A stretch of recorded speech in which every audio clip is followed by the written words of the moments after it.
होते हैं? पता लगा के आना, मिल जाए उत्तर तो बताना। तलाक क्यों होते हैं जानते हो? तलाक इसलिए होते हैं, इसके मूल दो कारण हैं। कारण बहुत सारे हो सकते हैं, पर जो मैं समझ पाया, मैं स्टडी कर पाया, उसमें मैंने पाया कि तलाक होने के केवल मूल दो कारण हैं। आगे बहुत कारण हो सकते हैं। इनमें पहला कारण यह है कि स्त्री और पुरुष का चरित्र मजबूत नहीं है। पहला जो मूल कारण है। आज लड़की और लड़का दोनों शादी के पहले, हम सबके लिए नहीं कह रहे हैं, 80% मान लो या 70% मान लो, संसार में आज भी अच्छे लोग हैं और आज भी बुरे लोग हैं। जो मोटा मोटा कारण मुझे समझ आया वो मैं आपको कह दे रहा हूं। तलाक होने के मुख्य दो कारण हैं। पहला कारण कि आजकल का पुरुष और आजकल की स्त्री ब्रह्मचारी नहीं है। जबकि नव दुर्गा की हम पूजा करते हैं तो प्रथमम शैलपुत्री च द्वितीयम ब्रह्मचारिणी। नारी के लिए भी माता शक्ति दुर्गा की नवरात्रि में जब दूसरे दिन पूजा होती है तो ब्रह्मचारिणी मैया की पूजा होती है। किसकी? बोलो। ब्रह्मचारिणी मतलब स्त्री को क्या करना चाहिए? ब्रह्मचर्य का पालन करना चाहिए। पुरुष को क्या करना चाहिए? ब्रह्मचर्य का पालन करना चाहिए। क्या कहना चाहता हूं मैं, आप नहीं समझे ना? अब समझाता हूं। आजकल के लड़के लड़कियां क्या करते हैं, शादी के पहले कई जगह संबंध बना लेते हैं, लिव इन में रह लेते हैं। जब कई जगह रिश्ते बना लोगे शारीरिक, तो फिर आपका ब्रह्मचर्य हो जाता है नष्ट। और जब आप पहले से किसी स्त्री और किसी पुरुष के साथ संबंध में होते हैं तो आपकी फिर आदत हो जाती है गंदी, इस तरह की पराई स्त्री की तरफ आकर्षण, पराये पुरुष की तरफ। फिर ये नशा बन जाता है। शराब पीने वाला सबसे पहले पहली बार इतनी सी ही तो पिया होगा शराब, फिर धीरे धीरे शराब का वो आदी हो गया। ऐसे ही यदि किसी स्त्री को पराये मर्द का नशा लग जाए तो फिर ये चीजें जल्दी छूटती नहीं है। और पुरुष को नशा लग जाए पराई औरत का, तो फिर वो जब 17 जगह आदमी मुंह मारने का आदी हो जाए तो फिर एक के साथ बंधकर वो रह नहीं पाता, इसलिए वो तलाक आगे खड़ा हो जाता है आकर। क्योंकि आप दोनों ही दो में से एक, यदि स्त्री को पता चल जाए कि मेरा पति पराई औरत से संबंध रखता है, या पुरुष को पता चल जाए कि ये मेरी स्त्री पराई मर्द से संबंध रखती है, ए छोरा तुम संस्कार नहीं पा पाए बेटा। संस्कार क्या कहते हैं जानते हो? खड़े हो बेटा, बैठ जाओ। कहां बोलना है, कहां शोर करना है, कहां चुप रहना है, ये भी एक संस्कार है। लेकिन अब कौन सिखाए? बैठो, शांति से बैठो। शोर हर जगह शोर नहीं करते बेटा, जहां शोर करना अच्छा लगता वहां करना चाहिए, हर जगह नहीं। बैठ जाओ। भगवान ने मुंह दिया है, इसका मतलब ये नहीं कि कहीं भी हल्ला करेंगे। ठीक है, आप सब बैठ जाओ। हाथ जोड़ कहूं सरकार, बैठो। तो कुल मिलाकर कहना यह है कि रिश्तों में जो पहला संकट है वो ये संकट है कि लड़कियां आजकल ब्रह्मचारी नहीं है कुछ, और लड़के आजकल ब्रह्मचारी नहीं है कुछ। जब ब्रह्मचारी नहीं है तो पत्नी को, पति को कभी तो पता लग ही जाता है। पता जिस दिन लगेगा उस दिन ही रिश्ते कमजोर हो जाएंगे। टूटने की कगार में पहुंच जाएंगे। रही मन धागा प्रेम का, मत तोड़ो चटिकाए, टूटे से फिर ना जुड़े, जुड़े तो गांठ पड़ जाए। यदि आपकी पत्नी किसी पराये पुरुष के साथ है, आपको पता लग गया, आपने रिश्ता नहीं भी तोड़ा, तो फिर भी आपके मन में सदा के लिए गांठ तो पड़ ही जाएगी। पुरुष गलत है, स्त्री को पता लग गया, नहीं तोड़ेगी स्त्री रिश्ता, पर सदा के लिए गांठ तो पड़ ही जाएगी, वो आप कभी ठीक नहीं कर सकते। इसलिए मेरी प्रार्थना है कि आप जब विवाह करें, जब आपकी पत्नी हो, पति हो, तो आप अपनी पत्नी के लिए, आप अपने पति के लिए बिल्कुल पवित्र रहें। आप अपने पति और अपनी पत्नी के लिए सेकेंड हैंड ना रहें।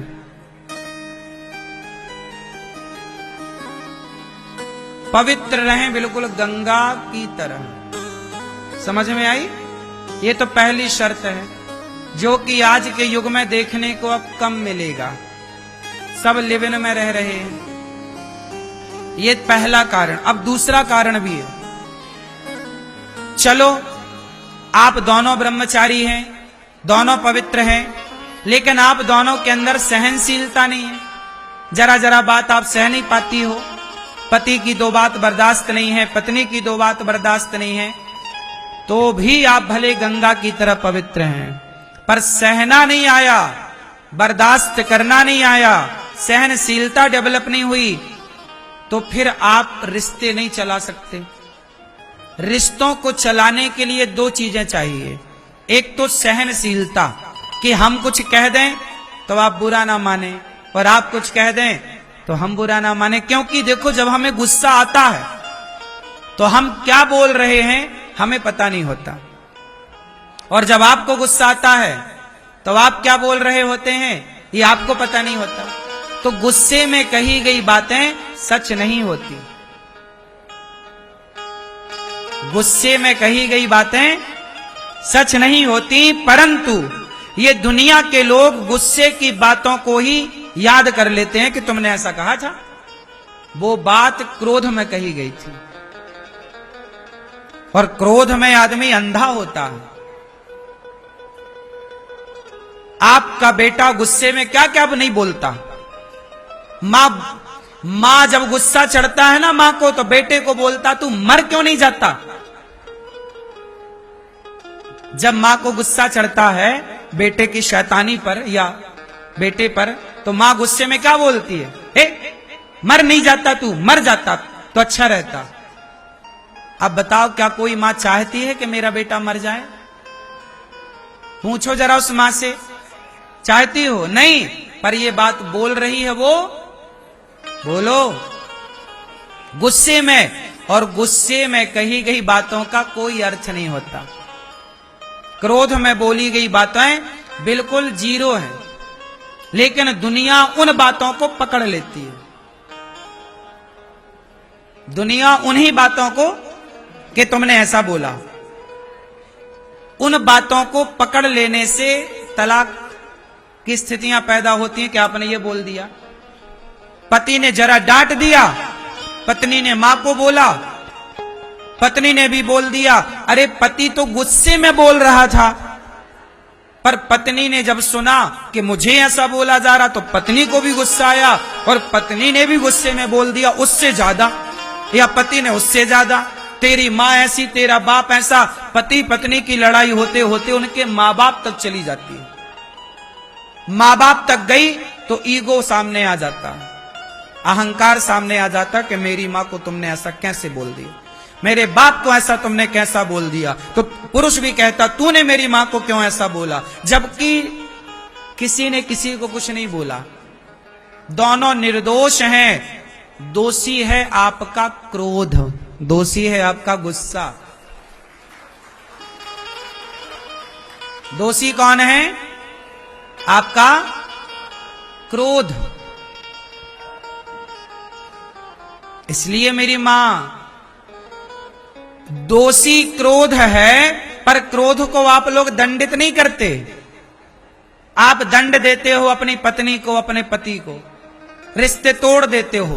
पति और पत्नी की गलती। अच्छा विचार करो, आपके पति को गुस्सा ना आया होता, आपकी पत्नी को गुस्सा ना आया होता, तो क्या वो ऐसे शब्द कहते आपके लिए? उत्तर दो। इसका मतलब दोषी पति नहीं है, पत्नी नहीं है, वो क्रोध तुम्हारा दुश्मन है। इसलिए हमारी ऋषियों ने कहा कि काम, क्रोध, मद, लोभ सब नाथ नरक के पंथ। नरक के 4 दरवाजे हैं। नरक के कितने दरवाजे हैं? काम, काम मतलब काम वासना, पराई नारी, पराय पुरुष का काम। काम के चक्कर में ही ना, वासना के चक्कर में लोग पराई स्त्री, पराय पुरुष के पास जाते हैं और अपना नाश करा लेते हैं। रावण इसका उदाहरण है। इसलिए कामी ना बनो ऐसे कि पराई औरत के पास जाना पड़े। संयमी बनो, ब्रह्मचारी बनो। काम नरक का द्वार है। तुम्हारे भीतर काम चढ़ गया और तुम पर पुरुष पर नारी की तरफ एक बार चले गए तो सदा के लिए कलंकित हो जाओगे। कपड़े के दाग धुल जाते हैं, चरित्र के दाग कभी नहीं धुलते। इसलिए काम। दूसरा क्रोध। आपके रिश्तों को कौन बिगाड़ता है? जोर से, जोर से। इसलिए आपका बेटा, आपका पिता, आपकी पत्नी, आपका पति दोषी नहीं है। बचपन से ऐसा माहौल घर में रखो कि आपके बच्चे क्रोध से हारे ना, क्रोध को जीत सकें। क्योंकि यदि क्रोध हावी हो गया तो हर रिश्ते को तोड़ डालेगा। बाप बेटे के बीच में क्रोध आ जाए तो बेटा अपने बाप को गालियां देता है। ए बाप, तू क्या बाप है? वो गालियां देता है बेटा बाप को, क्योंकि बेटे को क्या आ गया? सच बताऊं साहब, धरती में कोई बुरा नहीं है। मुझे नहीं लगता कि कोई बुरा होता है। यदि आपको क्रोध पर कंट्रोल करना नहीं आया तो क्रोध फिर अपने तरीके से आपको नचाता है। बस काम पर कंट्रोल नहीं आया तो काम आपको अपने तरीके से नचाता है। बस इतनी सी बात है। रावण ने काम पर कंट्रोल नहीं किया तो काम ने रावण को नचाया। सीता चुराने चला गया, पराई औरत चुराने चला, नाश हो गया। जरा कंट्रोल कर लेता रावण अपने काम पर तो क्या रावण का सर्वनाश होता? तुम जरा कंट्रोल कर लेते अपने क्रोध पर तो क्या तुम्हारे भाई भाई के रिश्ते इतने खट्टे होते? समझते नहीं हो। गुस्सा क्रोध पर गुस्सा करो, क्रोध को छोड़ो। क्रोध को कोई नहीं छोड़ रहा है। पत्नी को छोड़ देते हैं, पति को छोड़ देते हैं, पिता को छोड़ देते हैं, मां को छोड़ देते हैं, पर गुस्सा नहीं छोड़ते। जबकि तुम्हारा दुश्मन तुम्हारा क्रोध है। तो आज से हमारा दुश्मन कौन? बोलो। इस क्रोध ने हमको हमारी पत्नी से दूर कर दिया।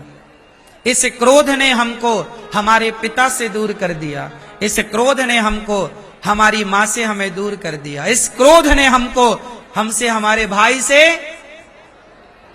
क्रोध ना आता तो हम ना कहते, ना